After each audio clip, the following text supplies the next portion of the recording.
अम्बेश ज्ञान अकादमी में आपका पुनः स्वागत है। मैं आपके समक्ष उपस्थित हूँ। हिंदी साहित्य का इतिहास। आज इसमें मैं आपको पूर्व मध्यकाल, जिसका दूसरा नाम भक्ति काल है, इसके बारे में बताऊंगा।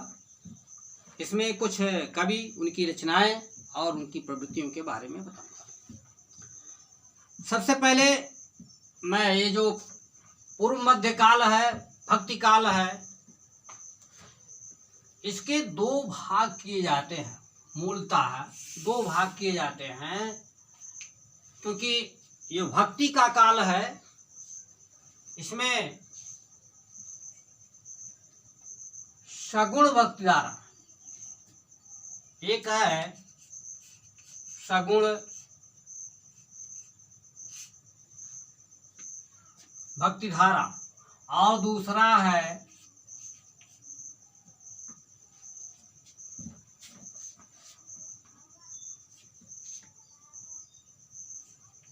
निर्गुण भक्ति धारा। पुनः सगुण भक्ति धारा में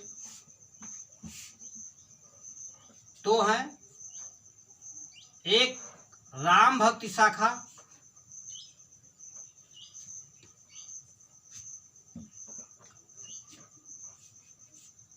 राम भक्ति शाखा, और दूसरा है कृष्ण भक्ति, जो हमारे कवियों ने लिखा है। कुछ ने राम भक्ति किया है और कुछ ने कृष्ण भक्ति किया है। और निर्गुण भक्ति, निर्गुण जो है, इसके भी दो भाग हैं। एक है ज्ञान मार्गी और दूसरा है प्रेम मार्गी।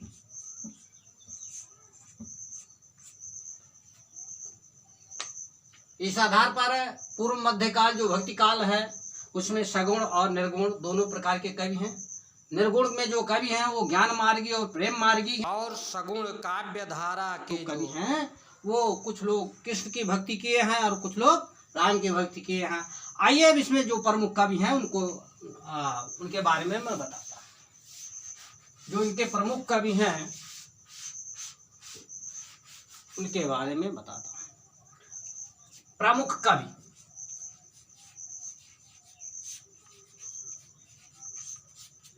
प्रमुख जो कवि हैं उसमें पहले जो हैं तुलसीदास। तुलसीदास और तुलसीदास की जो रचना है रामचरित मानस, इनकी रचना है। इसके बाद अगले जो कवि हैं वो है केशवदास। केशवदास, इनकी रचना है रामचंद्रिका।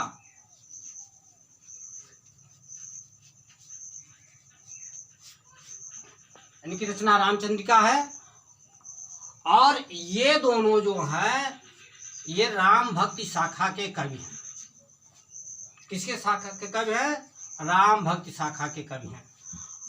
और तीसरे नंबर पर हम लिखेंगे वो है सूरदास। सूरदास ने क्या लिखा? सूर सागर,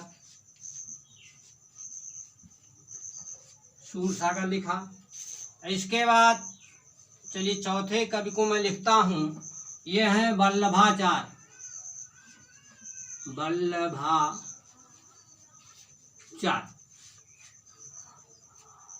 ये वल्लभाचार्य की जो कविता है श्रृंगार रसमंडन, श्रृंगार रसमंडन, ये दोनों जो कवि हैं ये कृष्ण भक्ति शाखा के कवि हैं।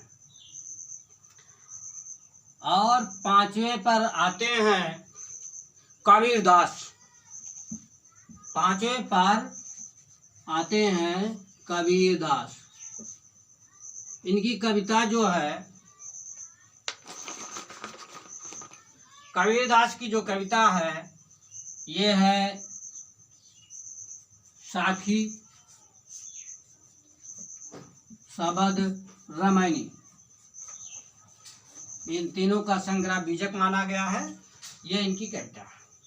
और छठवें नंबर पर जो कवि हैं वो है नामदेव। नामदेव। और ये जो नामदेव कवि हैं, इनकी जो कविता है वो है तीर्थावली। तीर्थावली। ये दोनों जो कवि हैं ये ज्ञान मार्गी माने गए हैं। ज्ञान मार्गी। इसके बाद सातवें नंबर पर मैं नोट करता हूं मलिक मोहम्मद जायसी। नाम है मलिक मोहम्मद जायसी। इनकी जो रचना है वो है पद्मावत। पद्मावत। और आठवें नंबर पर जो मैं लिखना चाहता हूँ वह है मौलाना दाऊद। मौलाना दाऊद। इनकी रचना है चंद्रायन। चंद्रायन। इस प्रकार से। और ये जो दोनों कवि हैं ये हैं प्रेम मार्गी। तो इस प्रकार से बच्चों ये पूर्व मध्यकाल भक्तिकाल के प्रमुख कवि और उनकी रचनाएं हुई। अब इनकी कुछ प्रवृत्तियां हैं, वो उनकी प्रवृत्तियों के बारे में मैं भी आपको बता दूं। उनकी जो प्रमुख प्रवृत्तियां हैं पूर्व मध्यकाल की यानी भक्तिकाल की प्रवृत्तियां।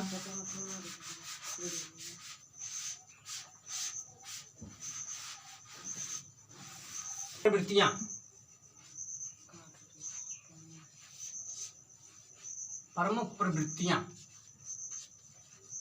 प्रमुख प्रवृत्तियां क्या हैं वो देखिए। प्रमुख प्रवृत्तियां जो हैं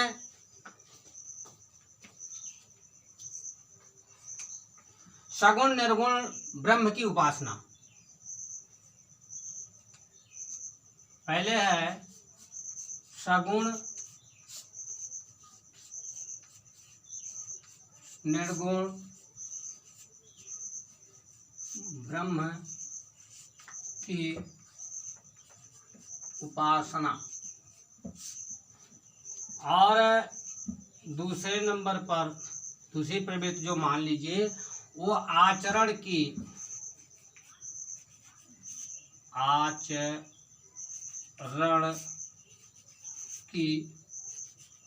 पवित्रता।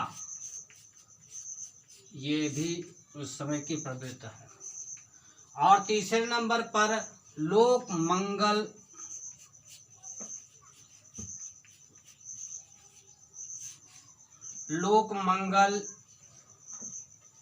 की भावना।